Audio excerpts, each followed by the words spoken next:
నమస్తే, welcome to gossips garage. Palasa అనగానే గుర్తొచ్చేది నోరూరించే జీడిపప్పు. కానీ ఏపీ పొలిటికల్ పిక్చర్లో మాత్రం పలాస అంటే అసలు సిసలు రాజకీయ యుద్ధం నడిచే సెగ్మెంట్. ఇక్కడ Seediri Appalaraju versus Gouthu Sirisha high voltage political fight కొత్తేం కాదు. తాతల కాలం నాటి రాజకీయ వారసత్వం ఒకవైపు, కొత్త నాయకత్వం మరోవైపు అన్నట్లుగా వార్ నడుస్తూనే ఉంటుంది. అయితే వైసీపీ ఫైర్ బ్రాండ్గా పేరున్న సీదిరికి ఇప్పుడు కొడుకు తెచ్చిన కష్టం అంతా ఇంతా కాదు. ఇదే అదునుగా సీదిరి దూకుడుకు చెక్ పెట్టేందుకు అధికార పార్టీ పావులు కదుపుతుందా? అంది వచ్చిన అవకాశంతో ఆయన్ను కార్నర్ చేస్తుందా? ఒక్క దెబ్బతో సీదిరి నోరు మోయించే ప్లాన్ చేస్తున్నారా?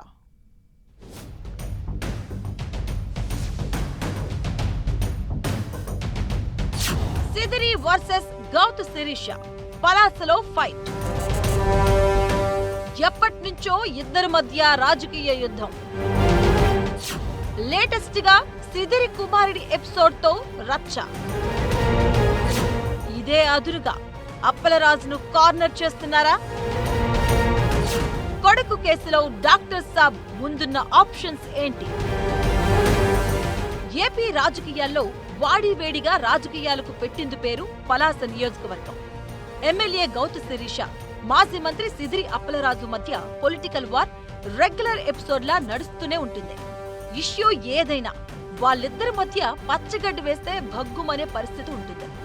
ఇద్దరు నేతల మధ్య మాటల తూటాలు పేలుతూనే ఉంటాయి. ఒకరినొకరు కార్నర్ చేసుకుంటూ విమర్శనాస్త్రాలు ఎక్కుపెట్టుకుంటారు. అయితే కూటమి ప్రభుత్వం ఏర్పడినప్పటి నుంచి మాజీ మంత్రి, వైసీపీ నేత సీదిరి అప్పలరాజుకు పోలీసులు వరుస షాక్లిస్తున్నారు. లేటెస్ట్ గా రోడ్డు ప్రమాదంలో పోలీసులను తప్పుదారి పట్టించారన్న ఆరోపణలతో అప్పలరాజు కుమారుడు ఆరవ్ వర్మతో పాటు సీదిరి అనుచరుడు సిద్ధార్థ్ ఇప్పటికే అరెస్ట్ అయ్యారు. మాజీ మంత్రి సీదిరి అప్పలరాజు పైన కేసు పెట్టేందుకు రెడీ అవుతున్నట్లు తెలుస్తోంది. ఈ ఘటన రాష్ట్ర రాజకీయాల్లో తీవ్ర సంచలనం రేపుతుంది.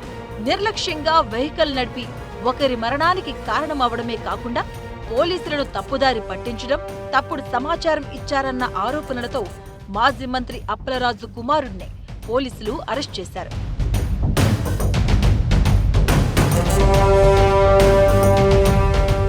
Seediri Appalaraju, Palasa sitting TDP MLA Gouthu Sirisha మధ్య రాజకీయ వైరం వ్యక్తిగత శత్రుత్వం స్థాయిలో కొనసాగుతుందని చెబుతున్నారు. అయితే గత ఎన్నికల్లో ఎమ్మెల్యేగా గెలిచినప్పటి నుంచి అప్పలరాజుపై అప్పర్ హ్యాండ్ సాధించేందుకు గౌతు శిరీష ఎన్నో ప్రయత్నాలు చేస్తున్నారన్న టాక్ ఉంది. ఈ క్రమంలోనే సీదిరిపై కేసులు నమోదైన అరెస్టు వరకు వెళ్లలేదు. అయితే సన్ స్ట్రోక్ తో సీదిరికి ఇప్పుడు పెద్ద కష్టమే వచ్చిపడింది. అలా వచ్చిన అవకాశాన్ని అధికార పార్టీ అస్సలు వదలడం లేదు. గత వారం మాజీ మంత్రి సీదిరి అప్పలరాజు కుమారుడు ఆరవ్ బైక్ యాక్సిడెంట్ లో ఓ గొర్రెల కాపరి మృతి చెందడం, ఆ కేసులో వేరొకరిని పెట్టి రాజీవ్ చేయడం జరిగిపోయింది.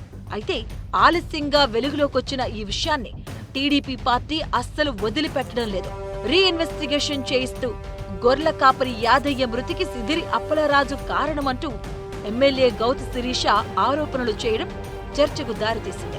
అంతటితో ఆగకుండా ఏకంగా జిల్లాకు ఎప్పుడో గానీ రానటువంటి ఇన్ఛార్జ్ మంత్రి కూడా సడన్ గా ఎంట్రీ ఇచ్చి మృతుడి కుటుంబానికి 10 లక్షల సాయం ప్రకటించారు. ఇది ఇప్పుడు సిక్కోలు రాజకీయాల్లో హాట్ టాపిక్ గా మారింది.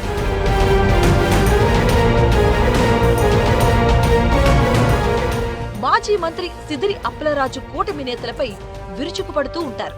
చంద్రబాబు, పవన్, లోకేష్ ను టార్గెట్ చేస్తూ పలాసలో రాజకీయం చేస్తుంటారు.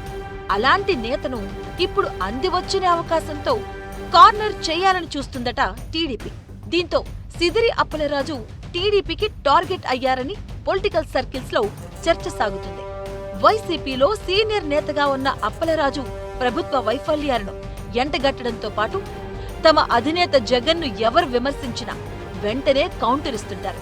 ఈ నేపథ్యంలోనే సీదిరికి చెక్ పెట్టేందుకు కూటమి నేతలు ఎప్పటినుంచో ప్రయత్నిస్తున్నారన్న టాక్ వినిపిస్తుంది. అయితే సీదిరి అప్పలరాజు కొడుకు విషయంలో అడ్డంగా ఇరుక్కుపోవడంతో కూటమి నేతలకు కలిసొచ్చిందన్న ప్రచారం నడుస్తుంది.